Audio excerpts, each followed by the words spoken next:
on Democracy Now!, democracynow.org, The War and Peace Report. I'm Amy Goodman. Fired FBI Director James Comey testified Thursday President Trump tried to derail an investigation into National Security Advisor Michael Flynn's links to Russia and accused Trump of lying about why he was fired.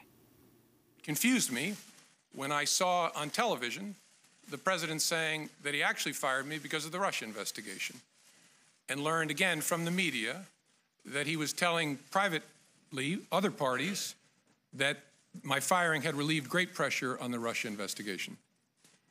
I was also confused by the initial explanation that was offered publicly that I was fired because of the decisions I had made during the election year. That didn't make sense to me for a whole bunch of reasons, including the time and all the water that had gone under the bridge since those hard decisions that had to be made. That didn't make any sense to me. And although the law required no reason at all to fire an FBI director, the administration then chose to defame me, and more importantly, the FBI, by saying that the organization was in disarray, that it was poorly led, that the workforce had lost confidence in its leader. Those were lies, plain and simple. The fired FBI Director James Comey testified he documented every meeting he had with Trump because he thought the president might lie about what had taken place. He said he leaked details of the meetings to the press with the hope of spurring the appointment of a special counsel. During an exchange with Democratic Senator Mark Warner of Virginia, Comey explained why he decided to make a written record of his January 6th meeting with President-elect Trump. I was alone with the President of the United States, or the President-elect, soon to be President. The subject matter, I was talking about matters that touch on the FBI's core responsibility and that relate to the President-elect personally, and then the nature of the person. I was honestly concerned that he might lie about the nature of our meeting, and so I thought it really important to document. That combination of things I'd never experienced before, but it led me to believe I got to write it down, and I got to write it down in a very detailed way. I think that's a very important statement you just made. And my understanding is that then, again, unlike your dealings with presidents of either parties in your past experience, in every subsequent meeting or conversation with this president, you created a written record. Did you feel that you needed to create this written record of these memos because they might need to be relied on at some future date?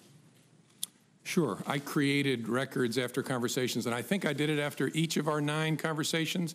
If I didn't, I did it for nearly all of them, especially the ones that were substantive. I knew that there might come a day when I would need a record of what had happened, not just to defend myself, but to defend the FBI and our integrity as an institution and the independence of our investigative function. That's what made this so difficult, is it was a combination of circumstances, subject matter, and the particular person.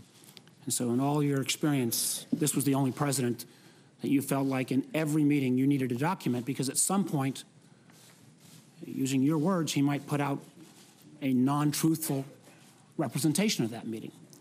Now, that's right, Senator. And I, as I said in my written testimony, as FBI director, I interacted with President Obama, and I spoke only twice in 3 years and didn't document it.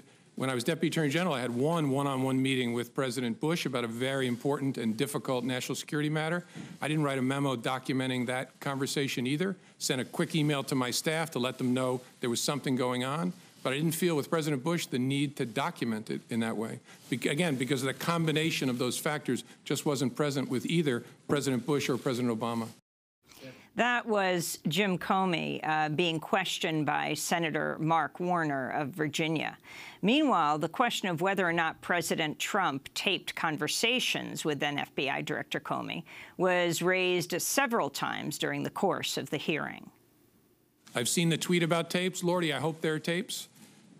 I remember saying, I agree he's a good guy, as a way of saying I'm not agreeing with what you just asked me to do.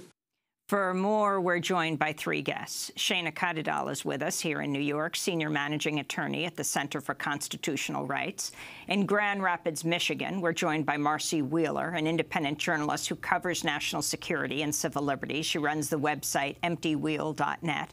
And in Washington, D.C., Mehdi Hasan is still with us, award-winning British journalist, broadcaster at Al Jazeera English, host of the program Up Front, columnist for The Intercept, author of Ed, the Miliband's and the Making of a Labor Leader, and The Debt Delusion, exposing 10 Tory myths about debts, deficits, and spending cuts.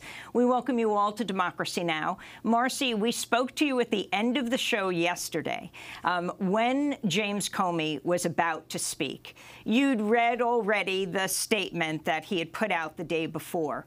But what did you find most significant in yesterday's explosive many-hours hearings? Well, importantly, he used the word lie over and over again. That's not done in Washington, D.C. And even in the subsequent day, a lot of the press is not emphasizing that as much as they should, with the exception of you, obviously. But and President Trump's already on Twitter this morning, counter-accusing Comey of lying and leaking. And I think it's really important to stick to that word, that the reason Comey did what he did, and he used that contradistinction. He came out of that meeting, you played it, the reference to this national security program with Bush was Stellar Wind, an illegal wiretapping program.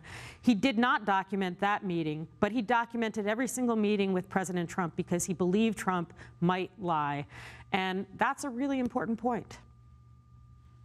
And Mehdi Hasan, your take on watching the hours yesterday of James Comey. What surprised you most? What did you think was most significant? Well, apart from the fact that he regrets giving up a dinner date with his wife to go to dinner with Donald Trump, which I think was a huge mistake on his part. No, I agree with Marcy that the lying part is without doubt the most significant part of that testimony. I mean, we could talk about the legal side of things, obstruction of justice, is it obstruction or not? From a political point of view, we know that one of the biggest flaws in Donald Trump's presidency, his candidacy, his ability to be president, is that he's a serial fabricator. And now you have the former top law enforcement officer of this country going in front of the Senate under oath saying those are lies plain and simple, he said, referring to Trump's description of his firing. He said, I was worried he would lie. He says, I was worried about the nature of the man. I mean, this is pretty damning stuff from a lifelong Republican and an FBI director. And there was a quite funny tweet that went viral last night, which said, Trump is saying he's a liar, Comey is saying Trump's a liar. Well, who do you believe? Do you believe an FBI director who served under three presidents from two parties, or do you believe the guy who said Obama was born in Kenya? And that's what faces us today. And Marcy's right to say that we should be talking much more about that, because you can't just say this is a partisan thing. This is quite important that James Comey goes to visit President-elect Donald Trump at Trump Tower, and within minutes of his first meeting with Donald Trump, he thinks, I have to write stuff down because this guy's a liar. And remember, Comey worked for George W. Bush, who lied us into the Iraq War, who told a fair few porky pies, and even Bush didn't make him want to write things down, but Trump did. In a tweet early this morning, President Trump broke more than 2 days of Twitter silence, tweeting, despite so many false statements and lies, total and complete vindication, and wow, Comey is a leaker. I want to go to Shana Kadidal. What you thought was the most significant revelations yesterday, and just this tweet showing, I mean, you have one track, if you watch Fox through the night, it's all about Comey admitting he's a leaker. And if you watch CNN and MSNBC, it's all about Comey calling President Trump a liar repeatedly. Mm-hmm. Yeah, I think the high points for me of the hearing were the very beginning and the end. At the beginning where, we may be numb to this, but the FBI director, former FBI director, saying that the president lied and defamed him. But at the end, a little bit more quietly, saying that he essentially believes it was obstruction of justice. He said he thought the endeavor was to change the way the Russian investigation was being handled. In between, we saw, a very detail-oriented and kind of compelling factual witness, but a witness not so much to what was said about Flynn, although it's clear that the president and him continue to disagree about what was said, but the circumstances under which these things were said to him, with everybody, ushered out of the room. That plus the very fact that Comey was fired, to me, seemed to be the strongest indicators that obstruction of justice might be happening here, but it's still amazing to hear him say that. And what exactly does obstruction of justice mean?